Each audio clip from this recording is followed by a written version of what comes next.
आज अपनी बात रखने से पूर्व सर्वप्रथम करुणा के सागर तथागत गौतम बुद्ध जी के चरणों में श्रद्धा के सुमन अर्पित करते हुए अखंड भारत के संरक्षक चक्रवर्ती सम्राट अशोक महान के साथ भारतीय क्रांति के अग्रदूत महात्मा ज्योतिबा फुले जी, आरक्षण के जनक छत्रपति साहू जी महाराज एवं भारतीय संविधान के शिल्पकार बोधिसत्व बाबा साहब डॉक्टर भीमराव अम्बेडकर जी के चरणों में कोटि कोटि नमन करते हुए देश में उपेक्षित और वंचित वर्गों को संगठित कर उनमें सामाजिक और राजनीतिक चेतना जागृत करके वाम से DS4 और BSP के निर्माता बहुजन नायक मानव काशीराम जी के चरणों में श्रद्धा के सुमन अर्पित करता हूं। इसके साथ ही आज हम सब जो आयोजन कर रहे हैं, जो संविधान दिवस हम लोग आज बना रहे हैं, इसका श्रेय अगर जाता है तो आज़ादी के बाद अगर देखा जाए, संविधान बनने के बाद अगर देखा जाए तो बहुजन समाज पार्टी को जाता है। आज अगर मानवर काशीराम जी और बहन कुमारी मायावती जी ने आकर के समाज में चेतना जागृत ना की होती तो आज हम लोग इस तरह से एकत्रित ना हुए होते। मैं आप लोगों को बताना चाहता हूँ, जब आज से थोड़ा सा हम लोग पूर्व में जाएंगे, 26 नवंबर 1949 आज के ही दिन हमारा संविधान बन के तैयार हो गया था, जिसे 26 जनवरी 1950 को लागू किया गया था। उसके बाद जो हमें रिजर्वेशन मिला था, जो हमें आरक्षण मिला था, जो हमें अधिकार मिला था, वो अधिकार हमें पूर्ण रूप से लागू नहीं हो पाया था। जो कांग्रेस पार्टी थी उस समय की, कांग्रेस पार्टी ने भी हमें हमारे अधिकारों से वंचित रखा। मैं आपको थोड़ा बताना चाहूँगा कि जब 1989 में बहुजन समाज पार्टी के 3 मेंबर ऑफ पार्लियामेंट जीत के आए थे, जिनमें से बहन कुमारी मायावती जी भी थी, तो उन्होंने सबसे पहले शर्त रखी थी कि हम श्री विश्वनाथ प्रताप सिंह को अपना समर्थन तभी देंगे जब हमारी इन शर्तों को कबूल किया जाए। तो वो शर्तें थी कि संसद के दोनों सदनों में बाबा साहब डॉक्टर भीमराव अम्बेडकर जी की तस्वीर लगाई जाए और बाबा साहब डॉक्टर भीमराव अम्बेडकर को भारत रत्न से नवाजा जाए, और तीसरी OBC को 27% आरक्षण दिया जाए। मैं आप लोगों को बताना चाहता हूँ कि आज जो बैकवर्ड समाज है हमारा,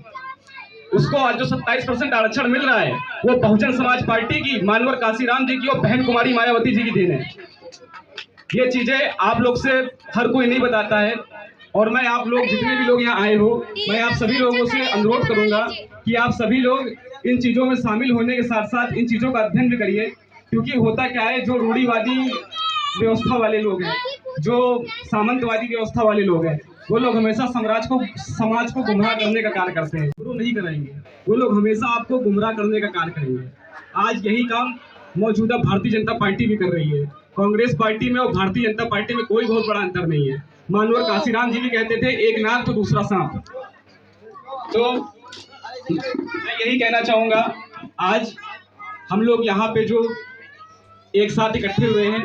ये हमारी एकता को और संविधान के प्रति जो हमारी प्रेम है, जो हमारी राष्ट्र की एकता है, जो हमारी अखंडता है, उसको दर्शाता है। आज जिस तरह से मैंने छोटे छोटे बच्चों को देखा, माताओं बहनों को देखा, महिलाओं को देखा और अपने जवान साथियों को देखा, मुझे बड़ा प्राउड फील हुआ। और मुझे लगता है कि मानवर काशीराम जी कहते थे कि मेरे जाने के बाद भी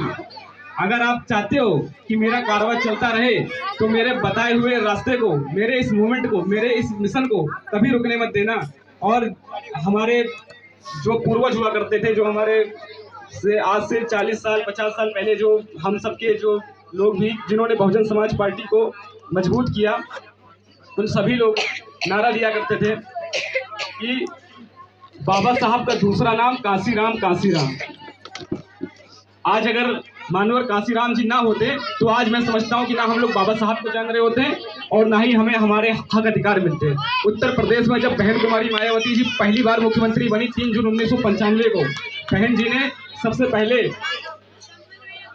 समाज के लिए कई जन कल्याणकारी कार्य किए। जब पूर्ण बहुमत की सरकार 2007 में बनी तो बहन जी ने हमारे ही बगल में, जो कि हमारे घर से मात्र 1.5 किलोमीटर दूर है, हमें बौद्ध विहार दिया। बहन जी ने हमारे बहुजन महापुरुषों के नाम से स्मारक बनाया। तो लोग क्या कहते हैं, लोग कहते हैं कि बहन जी ने पत्थर मूर्ति लगवाया है, लेकिन मैं उन लोग को चैलेंज करके बताना चाहता हूँ कि बहन जी ने पत्थर मूर्ति नहीं लगवाया है। बहन जी ने उन बहुजन महापुरुषों के इतिहास को जागृत करते हुए 10 फीट की दीवार खड़ा करके पूरे उत्तर प्रदेश में महात्मा ज्योतिबा फुले के नाम से, साहू जी के नाम से, बाबा साहब डॉक्टर भीमराव अम्बेडकर के नाम से 10 लाख लोगों को रोजगार दिया है। सर्वजन हिताय और सर्वजन सुखाय की विचारधारा को कायम रखते हुए आप चले जाइए किसी भी स्मारक में, आप देखेंगे वहां पे सर्व समाज के लोगों को बराबर का अधिकार है, चाहे हमारा ब्राह्मण समाज हो, चाहे हमारा क्षत्रिय समाज हो, चाहे हमारा वैश्य समाज हो, चाहे हमारा SC ST OBC हो। इसीलिए क्योंकि संविधान की व्याख्या ही सर्वजन हिताय और सर्वजन सुखाय पे आधारित है। हम लोग जब भी संविधान पढ़ते हैं तो आप लोगों ने इसका प्रेम्बल ऑफ नॉलेज पढ़ा होगा कि हम सभी भारत के लोग भारत को एक संपूर्ण प्रभुत्व संपन्न समाजवादी धर्मनिरपेक्ष लोकतंत्रात्मक गणराज्य बनाने के लिए भारत और उसके समस्त नागरिकों को राष्ट्र की एकता, अखंडता और अभिव्यक्ति की आजादी सुनिश्चित कराने वाली अखंडता से दृढ़ संकल्प होकर अपने संविधान को इतर द्वारा आत्मार्पित अंगीकृत व अधिनियमित करते हैं। तो मेरी आप सभी लोगों से यही रिक्वेस्ट है, यहाँ जितने भी छोटे बच्चे हैं वो लोग संविधान को पढ़ें और जो कुछ भी उनकी नीड्स हैं, जैसे कोई पढ़ने में बहुत अच्छा होता है, किसी की ख्वाहिश होती है डॉक्टर बनने की, किसी की ख्वाहिश होती है इंजीनियर बनने की, किसी की ख्वाहिश होती है IAS बनने की, IPS बनने की, वो सभी अपने नीड्स को पूरा करें और बाबा साहब भीमराव अम्बेडकर के सपनों को साकार करें। अब इन्हीं बातों से मैं ज़्यादा समय ना लेते हुए अपनी वाणी को विराम देता हूँ। नमो बुद्धाय, जय भीम, जय भारत।